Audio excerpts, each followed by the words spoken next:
All right, so let's jump into something that can be a real roadblock, I guess you could say, for some of you out there Yeah. who are hoping to travel or study abroad. Mm-hmm. And that is that English speaking test Oh, yeah. that you have to take, especially for a visa interview. Absolutely. It can be pretty intense. That's a big one. Yeah, it's like the one thing standing between you and all Yeah. your adventures, right? Sure. For sure.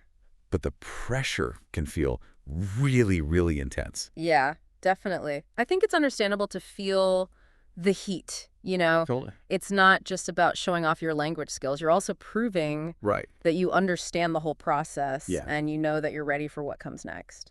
Exactly. And that's what we're doing today. Yeah. We're diving deep. Yeah. We're going beyond just those basic tips. Right. And we're going to tackle some of the vocabulary and questions that really trip people up. Love it.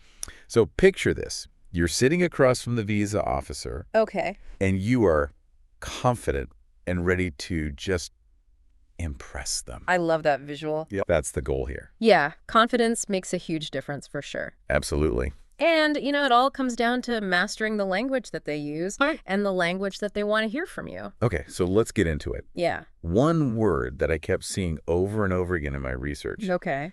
was this word ties. Uh-huh. And I'm not talking about, you know, Right. what you wear to a fancy dinner. Yeah. So what's the deal with ties in a visa interview?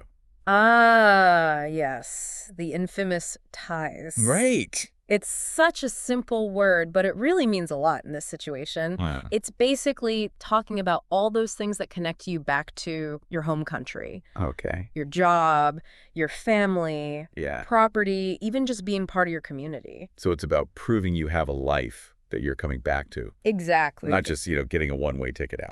The visa officer wants to be sure that you're not planning to overstay. Right. You know, strong ties make you less of a risk. Yeah, that makes total sense. Now, what if you're, you know, younger, maybe you're a student, and you don't have a long work history Okay. or property or anything like that? Yeah. What kind of ties would be convincing in that case? That's a really good question. Yeah. For students, it's more about their ongoing studies, maybe family obligations, or even future career prospects back home. Okay. It's about making it clear that they'll come back after they've finished studying. So even if your life isn't, you know, full of those traditional adult things, Right. you can still show those connections that matter. Absolutely. It's about painting that picture of your life back home Yeah. and why you're definitely coming back. Okay, now another word I kept seeing was sponsor. Okay. What does that even mean when we're talking about a visa interview? So a sponsor is someone who basically vouches for you financially. Okay. They're saying, hey, if this person needs some help during their stay, I got them. Okay. This could be family, a friend, even an organization sometimes. So if like my aunt said, hey, come stay with me while you're studying, Exactly. she could be my sponsor. That's a really common situation. Yeah. And it's really connected to another big idea, and that's being financially independent.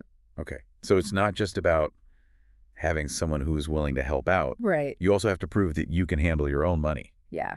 Got it. The visa officer wants to know that you can support yourself during your trip without needing public assistance or working illegally. Mm-hmm. They're going to be looking for evidence of your financial stability. So what happens if someone is relying on a sponsor for some things, Yeah. but they also have their own savings or income? Right. How do you balance that? That's where things get interesting. Right. It's about showing a mix of your resources. Okay.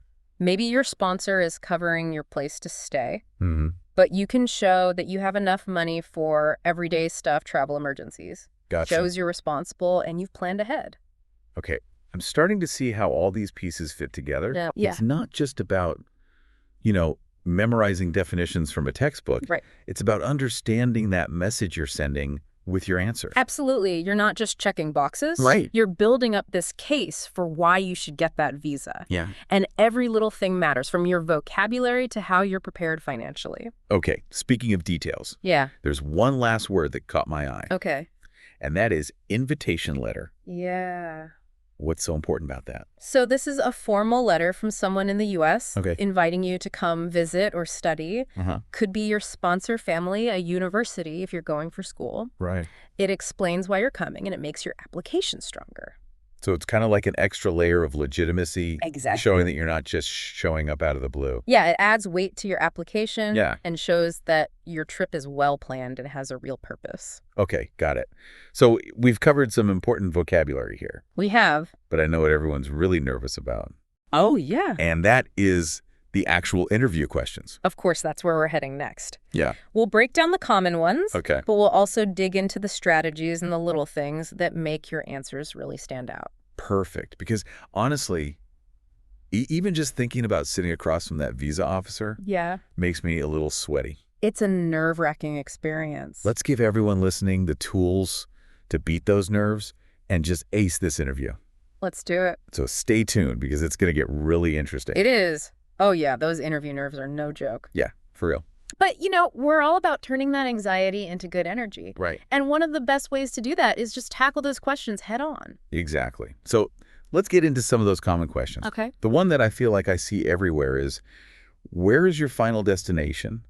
And what is the purpose of your trip to the United States? Mm-hmm.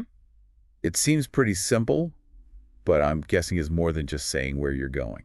You're right. It might seem basic, but it's your shot to make a good first impression. Okay. And show that you're thinking clearly. Uh-huh. So instead of just saying, I'm going to New York, give them a little more, paint a better picture. So more like, my final destination is New York City, where I'll be attending a conference on sustainable technology. Perfect. Okay. You've clearly said where you're going and why. Yeah. And don't forget, if you're going to more than one place, you can mention that too. Okay. It shows you have a plan. So adding something like, after the conference, I plan to spend a few days exploring some national parks in California. Exactly. Shows you're not just wandering around. Right. It shows that I'm, interested in seeing different parts of the U.S. Yeah. And that you've put some thought into your trip.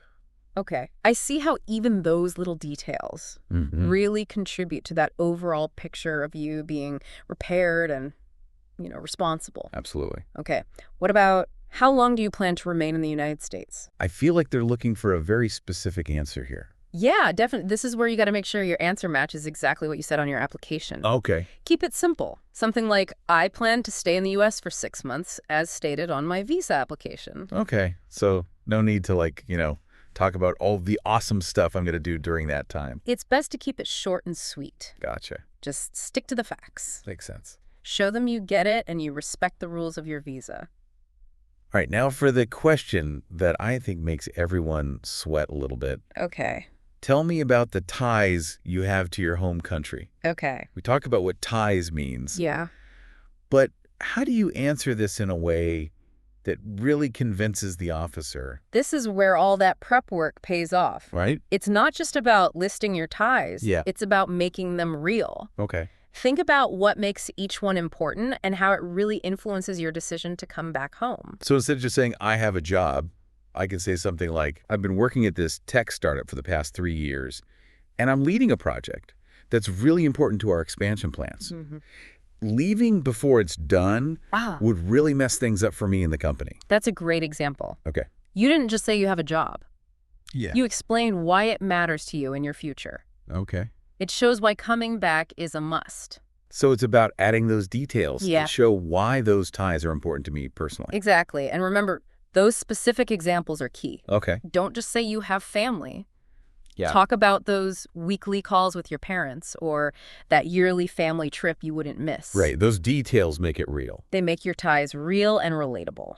Okay. Now, what if someone doesn't have like a regular 9-to-5 job Okay. or own a house? How do they show those less traditional ties? It's about getting creative. Okay. And highlighting those connections that are important to you. Maybe you're super involved in a community group or volunteer work. Talk about how dedicated you are and what would happen if you weren't there. So even if my ties aren't the usual ones, Right. they can still be convincing if I talk about them with passion. Exactly. It's about showing that your life is connected to your home country and that coming back is part of the plan. Okay, this is so helpful. I'm glad. I'm realizing that the visa interview isn't about giving those robotic answers. Right. It's more like telling a story that the officer can connect with. You got it. It's about being yourself, Yeah. showing your reasons and proving you're committed to both your home country and your travel plans. Uh-huh. It's about building trust by being genuine. This is making me feel way more prepared. Good. But I have one more question. Okay. We've talked about answering confidently and being authentic, but what about when you get nervous and freeze up? Yeah. What tips do you have for dealing with those moments when you mess up or just blank? That's a great question and one that we need to talk about. Because even when you prepare, Those unexpected things can happen. Right. But guess what? There are ways to handle them smoothly and even use them to your advantage. Okay. I'm all ears. This feels like a game changer. It can be. Let's dive into some strategies to help you stay calm under pressure and turn those tricky situations into wins. All right, so let's talk about damage control. What happens when, despite all our preparation, we totally hit a wall during the interview, maybe we trip over a word or just completely blank on a detail. Right. How do we recover from that? I think those moments feel like the worst. Oh, yeah. But the most important thing is don't panic. Okay. Just own it. Yep. A simple, excuse me, I got a little flustered. Could you please repeat the question? Can make a huge difference. So it's better to acknowledge it than try to pretend it didn't happen. For sure, it shows that you're aware and willing to ask for help. Right. Those are good qualities. Yeah. And remember, everyone gets nervous. Yeah, of course. The visa officer knows that what they want to see is how you handle it. Okay, that makes me feel a lot better. Good. So acknowledging the mistake is step one. Yeah. What else can we do to, smooth things over? Take a breath, get your thoughts together. Okay. And try saying your answer in a different way. Okay. You could even use phrases like, to put it another way, or what I meant to say is, this gives you a second to regroup and say what you mean more clearly. That's a great tip. It's like hitting reset and starting fresh. Exactly. Okay, but what if I just totally blank? What do we do then? Honestly is always best. Okay. Don't try to make something up. Just say, I'm drawing a blank right now. Would it be okay to come back to this question later? Wait, would a visa officer actually let you do that? You'd be surprised. Most officers really appreciate honesty and willingness to work with them.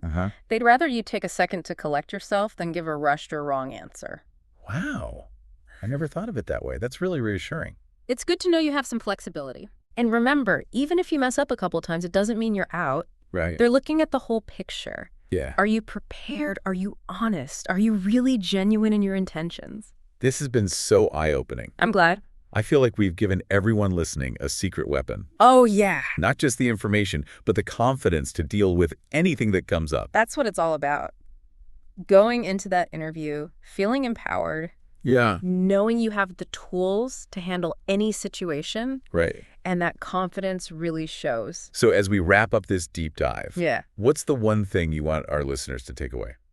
Preparation is key. Okay. The more you practice, the more fluent and confident you'll become. And remember, it's not just about memorizing answers. Right. It's about getting the nuances, showing who you really are, and telling your story in a clear and convincing way. I love that. Well said to our awesome listeners out there. We believe in you. Yes, you got this. You totally got this. Go ace that interview and make those travel dreams happen. We're cheering you on all the way. Until next time, keep learning, keep practicing, and keep those adventures coming.